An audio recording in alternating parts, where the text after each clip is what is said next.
Welcome on into the Wolverine.com podcast. Clayton Safey here with Anthony Broom. Chris Ballas out sick today, but we got a lot to get into here on Thursday, January 9th. Yesterday was the one-year anniversary of Michigan football winning its 12th national championship.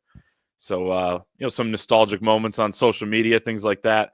Yesterday, reminiscing on a year ago yesterday down in Houston. If you are still basking in that glow, if you're a Michigan fan, you're still the last college football team to win a national championship. Like the video on YouTube here. Let's get to 300-400 likes.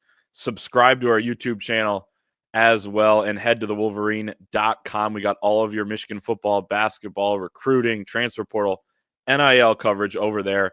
And you can get behind the paywall. You can get on our premium message board for 2 months for just $1 if you use the promo code UM1. That's UM and the numeral 1. Had some big news earlier this week with senior tight end and fullback Max Bredeson returning for his 5th year in 2025, set to pretty much be a lock to be a 2-time captain on this Michigan team. He would join his brother, former Michigan offensive lineman Ben Bredeson, as a 2-time captain. I was looking at this too, Anthony. There were 7 2-time captains under Jim Harbaugh. Max would become the first under Sharon Moore. So a big-time feat there, but, I mean, his impact on the field, run blocking, pass blocking, has caught 10 passes in his career, has been in on and had key blocks for pretty much every big run over the last couple of years. This is a huge, huge addition. Probably as big as it can get for a guy that only has 10 career catches, because his impact is in so many different ways. Well, and he sets the tone from a physicality standpoint on offense. He sets the tone in the run game from that standpoint. And I know they brought in Chip Lindsey, and you understand that with Mikey Keene and Bryce Underwood at quarterback, like, the passing game is going to get a little more run next year. But when you can control the line of scrimmage and you can set a tone physically, set the terms of a game, which I think if you kind of distill these last 4 wins against Ohio State, and I have to check, I don't think there's anyone in Michigan history that's ever won 5 straight against Ohio State as a player. That would certainly be something to look into. So when they've won those games, it's because they dictate the terms. And Bredeson is the type of player that helps dictate the terms of a game. And, again, we'll forget about this particular season if they go on to bigger and better things starting next year and in the years to come. But he has a special role right now to play in Michigan history, not only because of the impact he had on those teams that competed for and won Big Ten titles and won a national title, but he was kind of the guy that coined the term bye-in week, which was that second bye week that Michigan had, where a bolt of lightning, as I keep saying, struck the program, and all of these good things were happening behind the scenes. All these things were, good things started happening in the weight room, on the practice field, and you drop a 50 burger on Northwestern out of the clouds. You beat Ohio State in one of the biggest upsets in that rivalry's history, and you go on and you keep everyone together, and kind of all hands on deck, find a way to win your bowl game too, as another big underdog. So for me, he's the type of guy where, we talk about those lunch pail guys. We talk about, he's the first guy in, last to leave. Max Bredeson is that personified, and someone who, as we kind of bridge into this new era, and I do think that this year was the bridge year, and now next year really, to me, feels like the first full true year of this new regime. To have a guy as a bridge leader that's experienced that and that can kind of pass the baton to other players in terms of setting that standard, setting what it's supposed to look like at Michigan. It's a massive, massive re-addition. And when you talk about leadership, a lot of it we can't see. A lot of it's in the locker room. It's in practice. It's just setting the tone for those daily habits that, all the different players have, and leading by example, pulling guys along when they need it. But you do see it with Max Bredeson too, forward facing when it comes to speaking with the media. Like I call it speaking Michigan football. He's fluent in Michigan football. Like it's team talk that he has. He's a great representative in that way, along with several other guys as well that helped keep this team together this season when there were some pretty low points and you were 5-5 and then you win your last 3. You also see it when they run out of the tunnel, hit the banner, and they all come together. He's got his helmet off, screaming at everybody. You see some, or you get to hear some of that in those mini movies that they post after the wins. But I would love to hear a full one because he's just going crazy down there and he fires those guys up. And then the other thing is too, I was thinking about this because when you think about the possibility of him not coming back, which was, there was a chance that was going to happen and he could have gone to the NFL, probably get picked up by a Harbaugh or somebody else that uses a fullback. Okay, who's next in line? Jalen Hoffman has gotten some snaps there. He's a walk-on, but Eli Owens comes in this year as kind of, a guy who not only wore number 44 in high school, but has a lot of the same traits as Max Bredeson on the football field. And now Eli Owens is going to have a year with Max Bredeson to kind of learn under him, to learn what he's all about. It seems like they have a similar mentality. And I think that could go a long way and help passing the culture along to who could be a next leader on this Michigan team. But I mean, yeah, just every big play over the last few years, last 2 specifically, he was pretty much in on paving the way for some of those big runs. I mean, the run, Blake Corum's run in overtime in the Rose Bowl for a touchdown, the USC 4th down this year. I mean, they kept going to him at the goal line this year pretty much every single time, and eventually they would get it in the end zone. He had 356 offensive snaps this year. 270 of them were run blocking snaps. He pass blocked on 36 plays. Those are probably underrated. It comes in motion, play action a lot of the time. And then he ran routes on 50, got himself 3 grabs, which was nice. Break a little tendency there. But I just think of a big addition overall. Anything else on Brady, as they call him? No, nothing on Brady.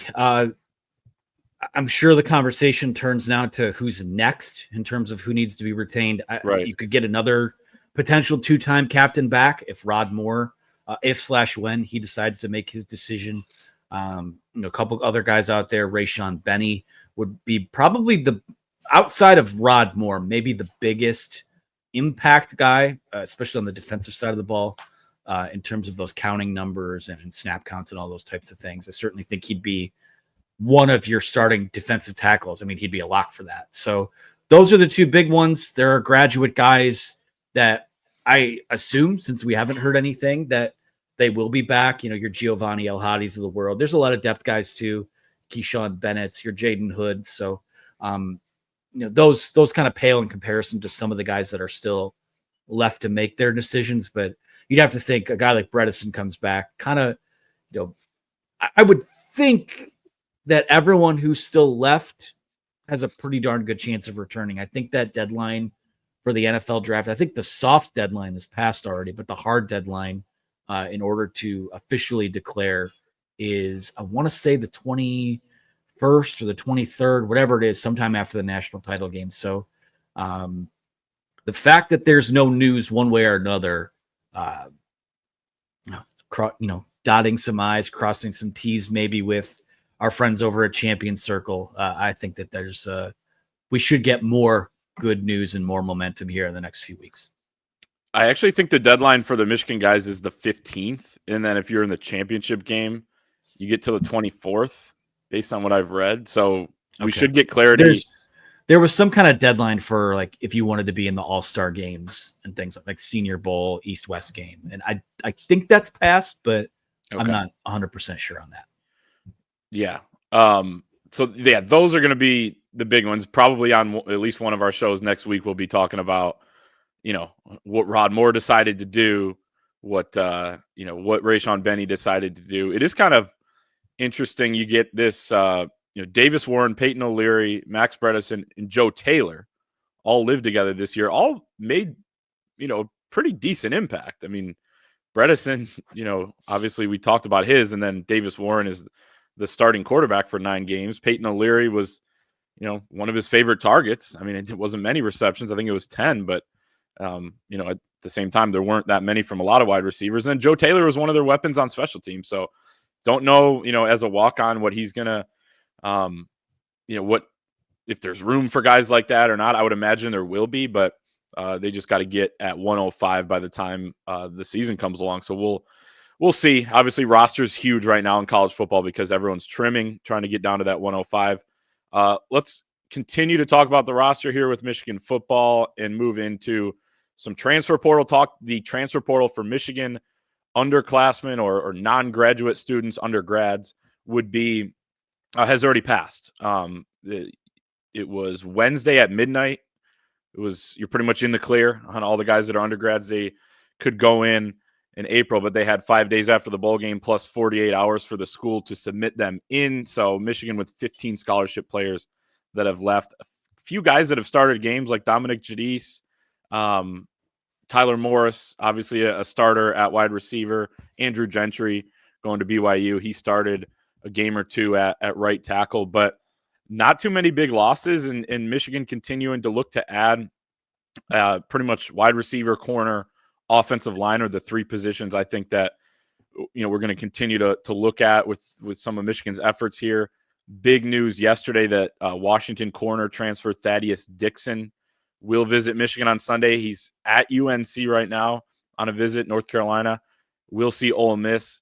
May set up a visit with Texas. They're obviously playing on Friday night in the Cotton Bowl, so schedule a little bit tough right now maybe for them to know exactly when their season's going to be over or when they can host him. Steve Belichick, who was the defensive coordinator at Washington last year, is now the DC for his dad, Bill Belichick. Some people may have heard of him at North Carolina, so that's a connection there. But Michigan potentially getting the last visit.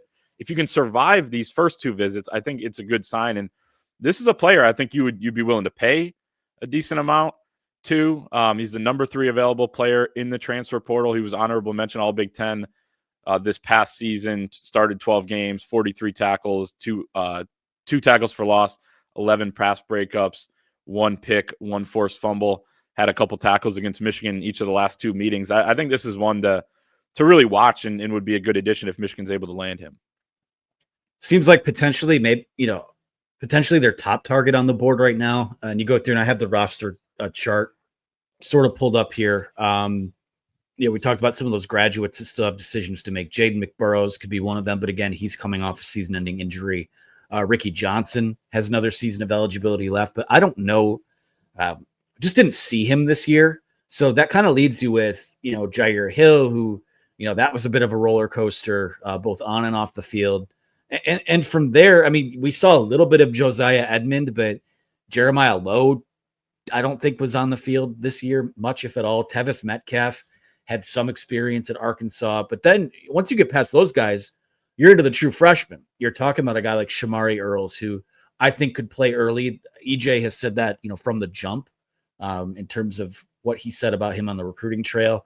Elijah Dotson, Jaden Sanders, they need a veteran here. And even if it's not until, the spring portal period and you add, a Josh Wallace or a Amir Hall type, I think every good cornerback rotation or room, or at least solid room, has 4 guys in it that are playable. And I don't know if they have 4 guys right now.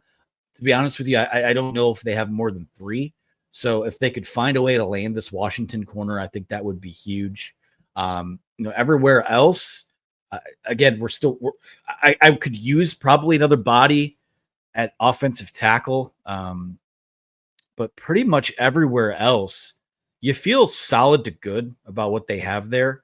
And, again, we'll see what happens with some of these graduate guys. There's still a decent amount of them that have decisions to make, and maybe guys, there's more movement from the roster during that spring period. But when you look at what they've lost versus what they've brought in, and then look at, the potential of what they still could add, to me, the only one that registers as a loss would be Tyler Morris, because I do think they are missing like a proven slot receiver, and to a certain extent, he's even unproven, given that had a chance to be more of an impact guy this year and wasn't. So to me, yeah, it's cornerback, and I would love to see just one more productive veteran wide receiver that can plug in here and give you a little bit more than like a CJ Charleston did or like a Dalen Baldwin did a few years ago. So The cornerback is huge. That would be the one that I have circled most as maybe their biggest need. Mm-hmm. Yeah, I would hope you can get someone that maybe can impact more than Charleston. But yeah. Without question. Yeah, I agree with you. I think one, at least another wide receiver would be big. Otherwise, you're betting on guys developing, which is fine. But there are some guys that have been here for a year or two that haven't shown all that much yet. I mean, you do have a good freshman class of wide receivers coming in, so we'll continue to look at that. What they do, adding wide receivers, of course, as we mentioned, you also have the spring transfer portal period, so it's not completely over. There are still guys in the portal. Graduates can enter. Michigan classes did start on Wednesday, January 8th, yesterday, so you got to pick up the pace a little bit. I believe the ad drop date for classes is January 24th.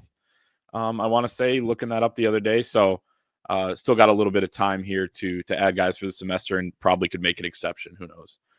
Should we maybe explain quick, when it comes to the Skylar Bells and Troy Stellatos of the world, why when it comes to classes and credits, why that didn't happen? I know a lot of people have been shaking their fist about those gosh darn Michigan admissions, but I don't know, might be worth it to expand on that for a second, because there is, just taking the temperature from our board, there is a little bit of consternation about the wide receiver recruiting at the moment. Yeah, I think we talked a little bit about it on Monday. I mean, it's kind of one of those things where they're not going to allow more than 60 of your credits to transfer, which is about half of your, college credits if you end up graduating. And, they don't want a kid to just be able to come into Michigan, do a semester of school, and leave with a Michigan degree. Although I think some people that care more about sports than academics at Michigan, a lot of the fan base would be fine with that. They have academic, standards to hold up, the value of the degree to hold up. So that's why it's hard to get a lot of these upperclassmen who haven't graduated. That's why you see them go after a lot of guys after their freshman or sophomore year, so they wouldn't lose as many credits. Like a guy like Skylar Bell, who spent, I think, 4 years in college already and hasn't graduated from UConn. He's got one more semester. He would then leave, go back down to 60 credits. This is a guy that probably wants to be in the NFL next year. Then he won't have a college degree. So you could go the route, finish out at your current school, and then, transfer after the spring or after you graduate. But, and hell, maybe he does, right? Maybe he finishes out and then goes somewhere else, to Michigan or somewhere else. But I think that's kind of the issue with some of these guys, which has been an issue for a few years, but not something Michigan hasn't been able to navigate with some of the guys they've brought in. Yeah, and again, we know that there are maybe some unique, to a certain extent, even self-inflicted limitations on those types of things. But I don't think we're talking about players. And again, a guy like Skylar Bell, we'll see what happens in the spring. There's that other window there. But I don't know that at this point there's anything that's, there's been a miss that's just like a complete game changer, and you're shaking your fist at the sky that they couldn't get this done. I would reserve those types of conversations, for post spring period, where maybe we're doing some of these shows in early to mid-May. So not super concerned. A couple other guys out there on the board with Caden Robinson, True Edwards. There's the kid from James Madison that jumped in today. That slot guy, also some return potential there. So things to keep an eye on. That's all. Sorry for the rant there. I figured we'd update that since Stellato's off the board too. Yeah, no question. And also, yeah, I mean, Thaddeus Dixon wasn't really a name that until On3 reported it a few days ago that Michigan was in the mix for. And he's a guy that learned, 3 weeks ago that he was even going to have an extra year of eligibility, because he had 2 years at JUCO. So he was able to get one back because of the Diego Pavia lawsuit, where now guys in JUCO get an extra year. It doesn't count against them. So again, example 1042 as to why I wish I had a law degree covering this stupid sport of ours, college football. But that's neither here nor there. Let's talk about a different sport. Or go ahead. Real quick, I just want to say another example of why it's never, everything's always changing in the portal. As we're recording this here, Carson Beck from Georgia is in the transfer portal. And I'm saying Michigan's going to go after him, but there are still these big name guys on teams that either just finished or teams that'll be playing these next few nights that could become available, to where you go, well, maybe it is a good thing that we didn't spend all of our money on a couple other guys. So just relax and keep an eye on it.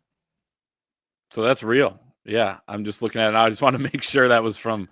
I'm seeing it from Pete Nichols, our guy over at On3, who says he plans to enter. So we'll see. That's quite the development there.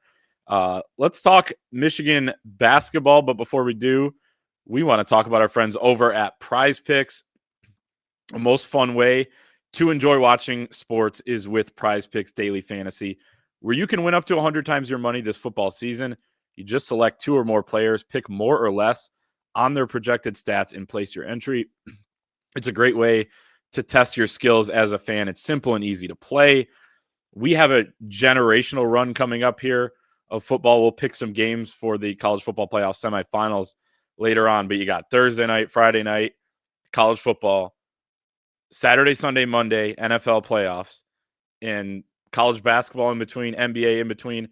All sorts of projections up right now on Prizepicks. Of course, that's just a wild card weekend in the NFL. Plenty more playoffs to come. Hopefully the Detroit Lions go all the way. And we have a special offer for you, players of Prizepicks. And if you're not a player, get in over at prizepicks.com or the Prizepicks app. Use the code Wolverine to receive a guaranteed $50 once you play $5 in lineups. Again, go to the Prizepicks app or prizepicks.com. Use the code Wolverine to receive a guaranteed $50 once you play $5 in lineups. You don't even need to win to receive the $50 bonus. It is guaranteed as long as you use the promo code Wolverine. It's Prizepicks Daily Fantasy Sports made easy. Can I break one more piece of news here? Oh, go ahead. Apparently, Michigan has made another addition in the transfer portal with UCLA long snapper Trent Middleton. So adding a long snapper to this class. See, things change so quickly. They're changing while we're on the show. So I love that. And I'm hoping that this is a walk-on, because I don't think that we have to rush for an article here and we can keep going on the pod, but it's not an unimportant position, right? So, Michigan special teams looks like they're getting a boost there. A great catch here on live breaking news. So I love to see it. Let's talk Michigan basketball. Huge win over UCLA on Tuesday night. For those of you that stayed up to watch on Peacock at 10 p.m. Eastern time, 94-75 Wolverine win. It was no drama at all, Anthony, in this game. When you win by 19 on the road, you feel like it should be, nice and easy, but it was not. This Michigan team led by 18 in the first half with 3 minutes to go. Then UCLA goes on an extended 28-6 run, including 18-4 run to start the second half. Defense went down the drain. I mean, a lot of the calls were questionable, but it felt like there was a foul on really either team, but especially Michigan almost every time down the floor. UCLA had all this momentum. There were a bunch of Michigan fans there, but they were quieted for quite a while. But then Michigan pulls back away. It feels like this team is inevitable in that way, where pretty much at some point in every game, they're going to go on a long run. They've had, their longest run without the other team scoring in this game was 9-0, but I think it's 5 or 6 games now against high major opponents where they've had double-digit runs to 0 for the other team. They always have a spurt in them, it feels like. And when you have a guy like Vlad Golden, who goes for 36, 7 rebounds, 2 assists, 1 block, and Danny Wolf, who didn't even play his best game and battled foul trouble in this game, but puts up 6 assists all in the first half, 12 points, 8 rebounds, 7 turnovers. Turnovers were an issue in that first half, but when you have those two, teams can practice all they want, but they have to get on the floor and play against them, and it's hard to simulate exactly what those two bring. Vlad Golden was absolutely sensational. Took over LA. I even photoshopped the Hollywood sign spelling out Vladislav. He was just that good. Yeah, he was incredible, and he's been incredible since they went to Fort Myers. I will still maintain he won't admit it. Michigan won't admit it, but it seems like the turning point in his season was hitting that first 3 that he's ever made in that 2,000-seat gym down there in Florida. And if these last 2 games have not even taught us anything, just more sort of restated anything or a lesson relearned, is that basketball is a 40-minute game. College basketball is a 40-minute game. And these teams, Michigan's going to get out to a big lead. These other teams are going to have especially runs in conference. Everyone has a counterpunch, and it's about how do you respond to that. Now, again, at this point, we know what their issues are. If they could just kill some of the live ball turnovers, even by just a little bit, maybe they're winning some of these games comfortably. But this team brings it for 40 minutes, and what they have as currently constructed is good enough to keep them, not only just keep them in this race, they are the team to beat in the Big Ten right now. And you look at this too. I mean, they've got now, I think it's 7 games in a row where they've scored at least 85 points. Like, the offense is humming right now. There's probably going to be a game or two coming up where they can't hit the broadside of a barn, but they've shown that they can defend themselves out of those ruts too. So to do what they did the other night, and again, I know in real time, when you see a 28-6 run put on you when you had such a big lead, like, that's concerning. And there are things that they have to do better to prevent that from happening.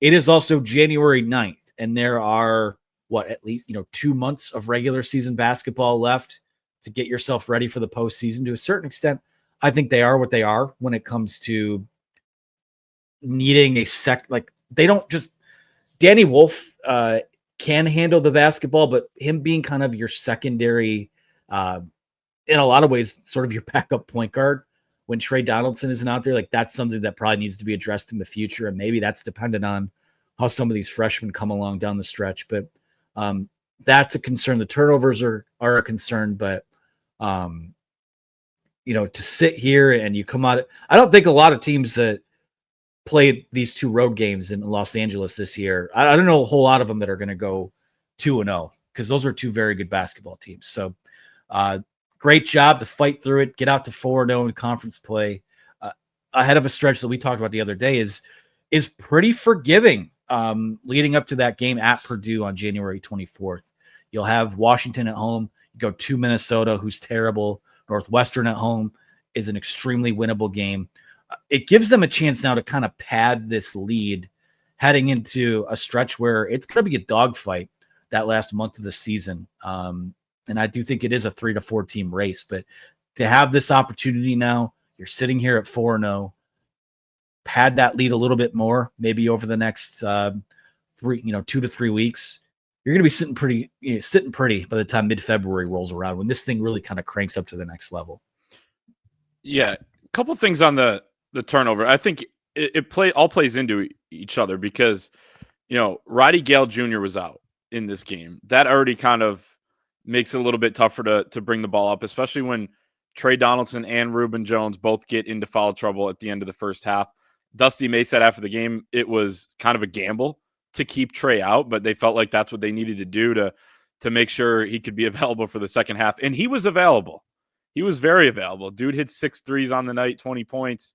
But I'm completely with you. I think a lot of it has to do with those freshmen and the fact that they maybe haven't come along and become those steady players as on-ball players that you want quite yet. I mean, LJ Kaysen gets the ball stolen from him, as after he gets an inbound, he's trying to bring the ball up the floor. I mean, that can't really happen. Justin Pippen has been pretty calm and under control most of the season, but he was a little bit shaky with the ball in his hands in this game. And like you said, it did go to, a lot of it fell on Danny Wolf before he got into his own foul trouble in the second half. And actually the turnovers went down a little bit there when he was off the floor.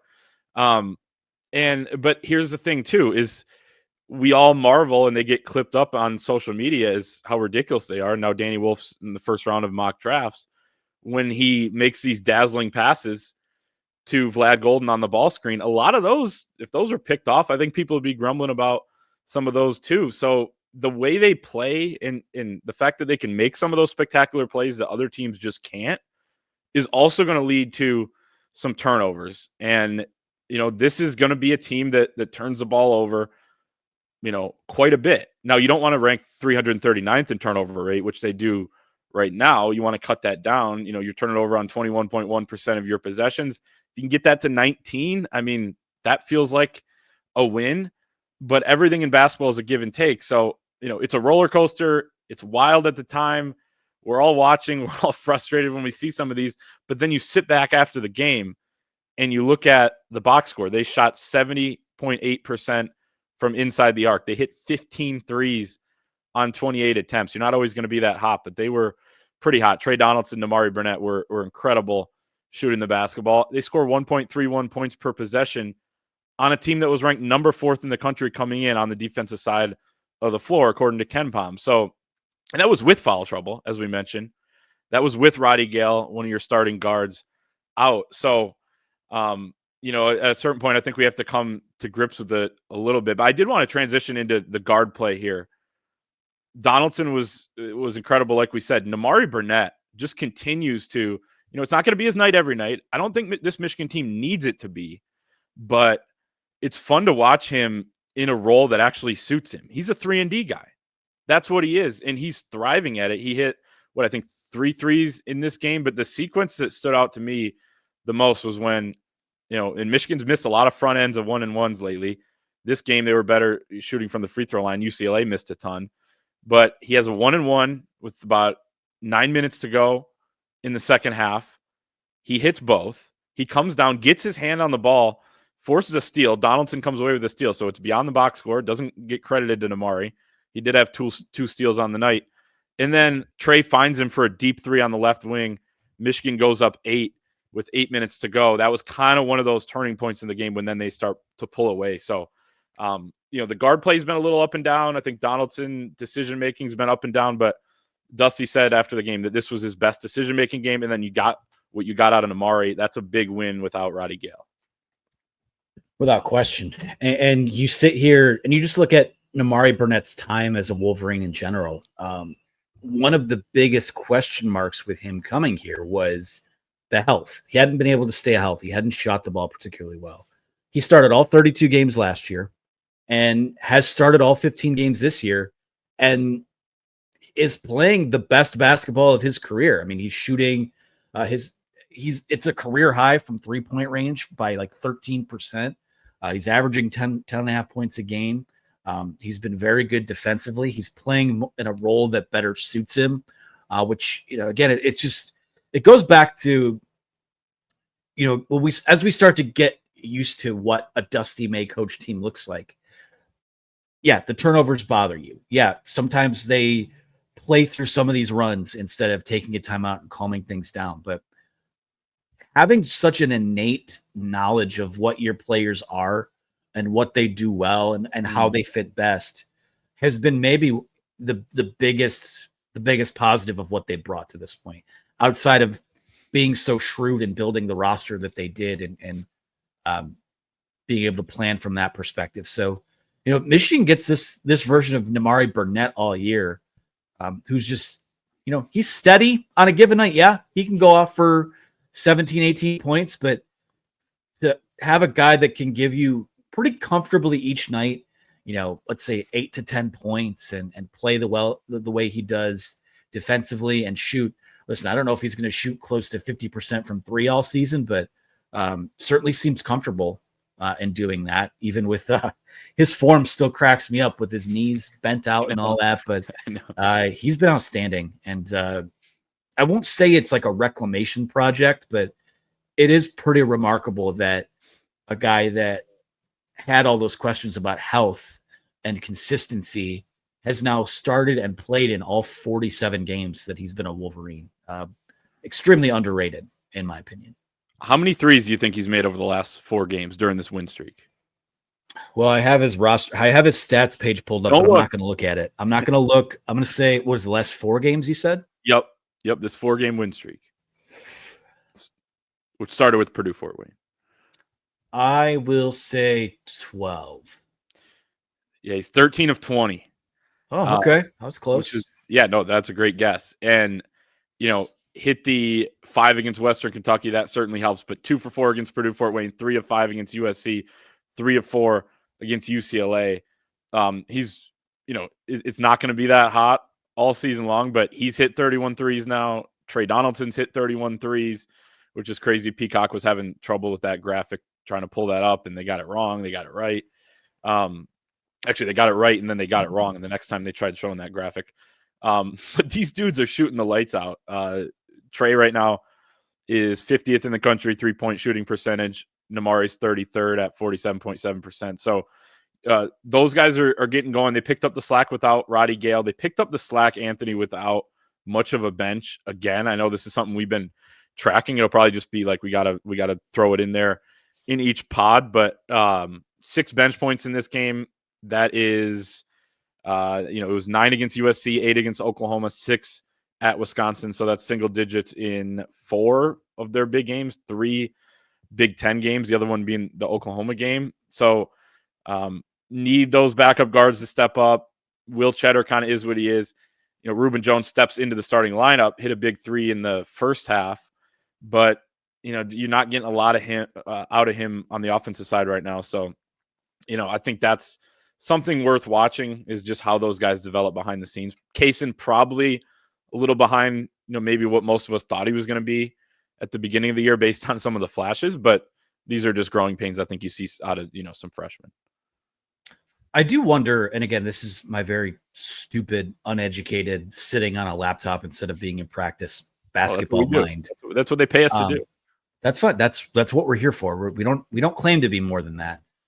I wonder if at some point, like, is there going to be a lineup change where maybe you stick a guy like Reuben Jones in the starting lineup, and maybe he's not, your starting lineup is very different than what your closing 5 is. I think your closing 5 is a hell of a lot more important, but I do wonder if there's value to having, maybe flopping him and Burnett to where now when you bring a guy off the bench, he's kind of this microwave and defensive stopper. And maybe, I thought that Reuben Jones coming in would have a chance to kind of be like this team's version of who am I thinking of from the Big Ten title team? Chauncey Brown. Oh, yeah. Kind of come in and hit threes and defend. I wonder if maybe Namari Burnett is that guy now. I don't know. I'm just spitballing here. I'm trying to figure out ways to get Reuben Jones going because he's got a long track record of being much more productive than he has been. Here's the only thing about that. I've thought about this too. Namari gets so hot at the beginning of games. And maybe that, like, I don't want to mess that up. I don't want to test the theory that could he get that hot if he comes in off the bench. Like, I don't think you mess with that. It's ridiculous. The last couple of years, at the beginning of some of these games, he'll just hit like 3 threes in the first 5 minutes. It's like, all right, well, I mean, so I don't want to mess with that. Well, part of it too is I think patience. Vlad Golden's first 4, 5, 6 games, whatever it was, people are like, "Oh, this guy stinks. They can't get him going at all." And then there's a violent regression to the mean, and he winds up being what he is now. I do wonder with a guy like Jones and also Sam Walters, like the longer that they sort of struggle, I think that might be a more maybe extended or expedited return to the mean from those guys being incredible. Because we know Sam Walters is a much better shooter than we've seen. Unfortunately, now the ball comes out of his hand like someone at the batting cages. It's just a line drive at the moment. I don't know. Those guys are going to hit some big shots, and I think give you an extended stretch of good basketball for a couple games in a row at some point. They've shown too much in college not to. I agree. And yeah, Walters, I mean, he's still at 34%. You expect him though, with that volume, probably to be closer to 40, and maybe more than that. And then, if you do that, I think you're going to affect scouting reports and change the way teams are going to play you. And that opens up some of the other guys. They do need more out of the bench. Again, Reuben Jones was a starter in this game. You were down Roddy Gale, so it kind of changes the math a little bit, but they still need more out of the depth. And because it did get dicey there, I think when and to a certain extent, it might just be if it ain't broke, don't fix it. They're 12-3, they're 4-0 in Big Ten play, and if they just tweak a few things, like they're as constructed, they're fine. But don't overthink it too. For sure. Yeah. It's like I feel like we didn't even talk enough about Vlad Golden, but he was incredible. I mean, I'm sure we'll continue to, and I think he got a lot of the shine in the immediate aftermath of the game as well. I mean, when you drop 36 points on 18 shots, I think that's what he was most proud of when he was doing his interview with Jalen Rose and the crew there on Peacock after the game. The efficiency was there, and he was pretty much unstoppable, especially in that first half. And when you get a guy that can just take over a game like that, I mean, it's you can beat anyone, and it's hard for other teams to beat you. So Michigan's got it going on right now. Washington on Sunday, they're in the middle or about to start their Midwest swing, or one of their several that they'll have this year. They get Michigan State tonight, so maybe throw that on the second screen while you're watching some college football playoff action tonight. But yeah, Washington has really struggled this year. I think Michigan's like a 15-point favorite on KenPom right now. They've lost to UCLA, USC. USC beat them by 24 at home. They did beat Maryland, but they've lost to Nevada, Seattle, Illinois. They did keep it within 4 against Illinois, but so you never know, right? On a nightly basis. I mean, you see some of these results, like Ohio State goes to Minnesota. You said they were terrible earlier. I mean, they're not very good, but they go to double overtime. They should have lost that game. Michigan's better than Ohio State, but Michigan's got to go to Minnesota next week. So, no gimmies, but Michigan's in a really good spot right now in the Big Ten. And we will have our preview up on Sunday morning of the Michigan-Washington game over at thewolverine.com. If you want to go to the Michigan-Washington game, if you want to go to one of these college football playoff semifinal games, probably want to get your tickets soon for that. But if you're going to go to a Lions playoff game after the bye week, if you're going to go to any NFL playoffs, NBA, college basketball games all around the country, you can do so with our friends over at Gametime, the exclusive ticketing partner of the Wolverine podcast. It's the easiest way to get tickets to the biggest games, concerts, or show. The app is super easy to use. You get your tickets really fast. You get a view of what your seats are going to look like, or your prospective seats as you peruse some of the options over at Gametime. Use the promo code ON3 for $20 off your first purchase. Take the guesswork out of buying tickets with Gametime. Download the Gametime app, create an account, use the code ON3, that's ON and the numeral 3, for $20 off your first purchase. Terms apply. Again, create an account, redeem code ON3 for $20 off. Terms apply. Download Gametime today. What time is it? Gametime. Let's finish off with our picks for the 2 college football playoff semifinal games. Kind of a nightmarish scenario with some of the teams that are in here. We start with the Orange Bowl, Notre Dame against Penn State. That is tonight at 7:30. Notre Dame's a 1.5-point favorite. Over-under is 45.5. Lines provided by FanDuel. I got Notre Dame winning. I trust their defense a little more. I trust Riley Leonard running more than I trust Drew Aller throwing. But I think this has the potential to be a low-scoring, close game all the way through. I do too. I think this is going to be, I know Notre Dame refuses to join a conference, but this will be a Big Ten-esque rock fight. Pardon my French, earmuffs, kids. That Notre Dame team is tough as shit, and I like that about them. Especially if we get to our inevitable conclusion of what this title game might look like. I like the tough team to emerge from this bracket. And not to say Penn State's not tough, but this is a spot for James Franklin to do what James Franklin does. So I like Notre Dame here. I got a stat just about Penn State in general. They've won 34 games over the last 3 years. It's the most in a 3-year span in program history. But if they lose this game, it's going to be like the emptiest 34-win, 3-year stretch that a team like this can have. No wins over Michigan, no wins over Ohio State. You did win 2 college football playoff semifinal games, but one of them was against SMU at home. I mean, I'm not taking anything away from that. And then the other one was Boise. You don't even, again, like you play the path that you have, but they need this, like, for them to feel like they can actually do something in these big games, because those were big games, but this is kind of the stage where they haven't won on lately. But hey, they're in the Final Four, so you got to give them credit for that. Played who they played. Cotton Bowl is Friday night at 7:30. Standalone games this round. They're each getting their own day. I guess they're all standalone. But Ohio State against Texas. Ohio State is a 5.5-point favorite. Over under is 53.5. Go ahead. I went first on the last one, so give us your pick. I don't want to. I hate this so much. The last time I picked Ohio State in this segment, we were talking about the Michigan game. Last 2 games, thought Tennessee would give them a game and maybe win. I thought Oregon was going to maybe win by a touchdown or 10 points. They are the best team in the field right now by far. So I'm gonna go with Ohio State. I'll say this though, Texas firing on all cylinders, and with the caveat of a lot of it's painted by the fact that we saw them fire on all cylinders in that first half at Michigan. To me, that was maybe the most dominant half of football I've seen anyone play this year. Adjusted for opponents. So until the Rose Bowl. So I think Texas is good enough to win this game, but I'm going to go with Ohio State because reasons. Yeah, I got Ohio State too, -5.5. I don't know what happened to Texas. Like, I just feel like they're not, who have they really beaten, I guess, in the Arizona State game, especially, defensively is kind of concerning to me. That defense, has kind of struggled a little bit over the last couple games. You allow 24 to each of Clemson, and Arizona State gets 24 in regulation. They go to overtime.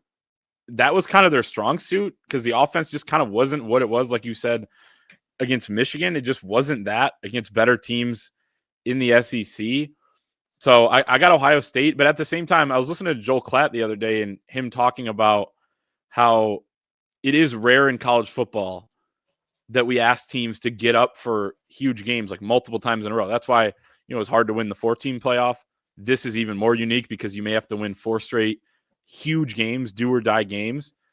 And that leads me to think, okay, well, as we talk about this a lot throughout the season when we cover Michigan, but a team isn't what they are every single week. Like, it's just different. You rise to the occasion. Some games you don't play as well. Sometimes you escape against Maryland or Illinois, and then you beat Ohio State the next week, like we saw with Michigan 3 and 2 years ago. So you never know. Like, the Ohio State, we'll see who shows up on Friday night, but should be fun to watch either one. I think Michigan fans are hoping Texas wins it all, right? So, I mean, at this point, it's ABOSU, anyone but OSU. Yeah, right. Yeah, for sure. So yeah, it'll be fun to watch. Got some college hoops. This is the time of year where you need multiple TVs, multiple screens going at the same time. And one of those screens should always be on the Wolverine.com or our YouTube channel here. So like the video, subscribe to the channel, head to the Wolverine.com, use the promo code UM1 for 2 months of premium access for just $1. And we will see everyone next week.